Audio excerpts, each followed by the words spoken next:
Отак от буває, коли приходиш на українську землю. Отак от буває.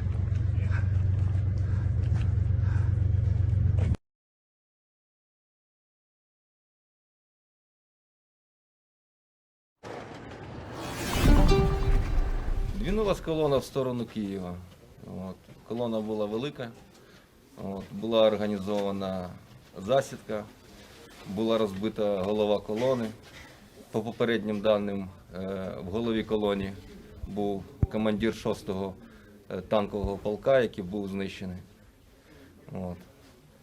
Хлопці відпрацювали засаду дуже професійно. І чоловік приїхав 15.02 в Москву. Результати засідки – це мінус 2 танка, мінус БТР і мінус особового складу приблизно 30 чоловік, в тому числі і командир полка. У мене вилетіло всі 3 РПГ, ну, правда, чесно признаюсь, 1 РПГ пролетів мимо, не попав. 2 РПГ точно в ціль. Потім вони почали відступати нижньою дорогою, так називаємо.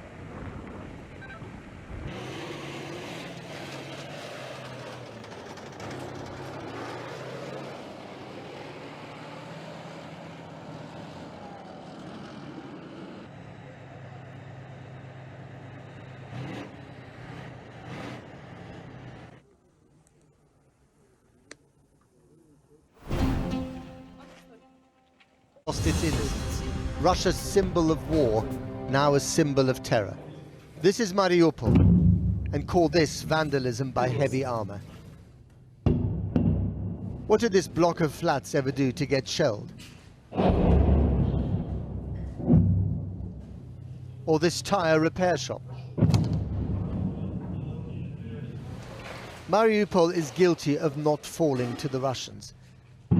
But it's easier to destroy buildings than to destroy the spirit of people fighting for their home.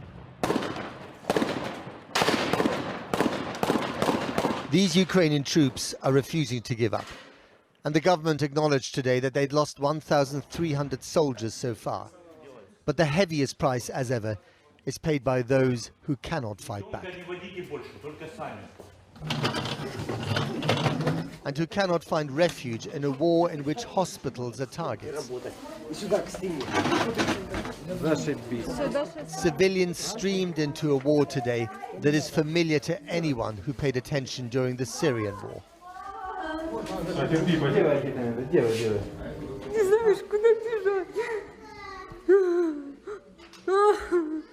Anastasia is inconsolable. She lost one of her children in the shelling. Пришли к брату, все вместе, что мне так страшно было. Спустились в подвал с детьми, женщины с детьми спустились в подвал. И прилетел снаряд во двор. Нас засыпало в погребе. Двоих детей они спасли. What words can do this justice? On the road to Mariupol is Volnovakha, a glimpse of the hell to come. The drone footage is silent, which is just as well, because this is now a dead landscape, rendered lifeless by Russian armor. Tanks parked where there should be cars. Church without spire. Bathtub as a fire pit. To the victors, the spoils. The longer it takes Russia to occupy parts of Ukraine, the more it turns all this uninhabitable. An act of vengeance for a war not going to plan, but by no means lost. This was Russian government footage of troops near Kiev. One wonders what they've been told with their orders.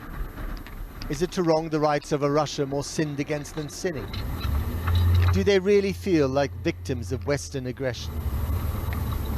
What do they truly think they're fighting for in the unwelcoming fields of Ukraine? Or, for that matter, dying for? We don't know where or how Senior Lieutenant Denis Sokolov died during the war that Russia still calls a special military operation. But in the city of Perm, his home, he leaves behind a wife and 2 children, one of them just a few months old. A family who at this moment will probably feel the same pain as their Ukrainian counterparts.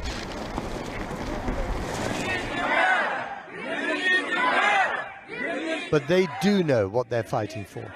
The Ukrainian citizens of occupied Mariupol converging on the town hall shouting, "Bring back our mayor."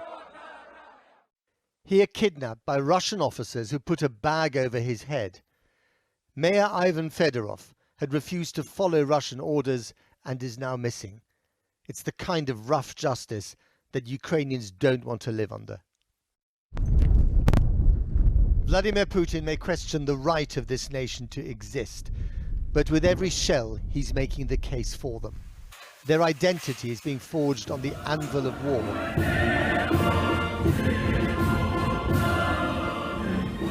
And sung by the opera company of Odessa, a city preparing for a siege. A national anthem once unknown outside Ukraine is now ringing in the world's ears. To lead. We drive north past apartment blocks. If the Russians come down this road, maybe snipers will take aim from the windows. We're following the car of a member of the Ukrainian parliament, heading towards a pall of smoke, site of a Russian attack in the early hours of this morning. The strike hit a warehouse complex just outside the dormitory town of Brovary. Electronics in one part, foodstuffs in the other. From here, food is taken to Brovary and to Kiev. So they try to cut off the supply of food to city. So you don't think this was a stray missile? No, because it was like, it was also grads, also missiles, so it was like several types of... So it was targeted? Yeah, it was targeted on this, definitely. We saw a similar food warehouse hit in the Black Sea port of Mykolaiv, adding to the suspicion that destroying food is a tactic.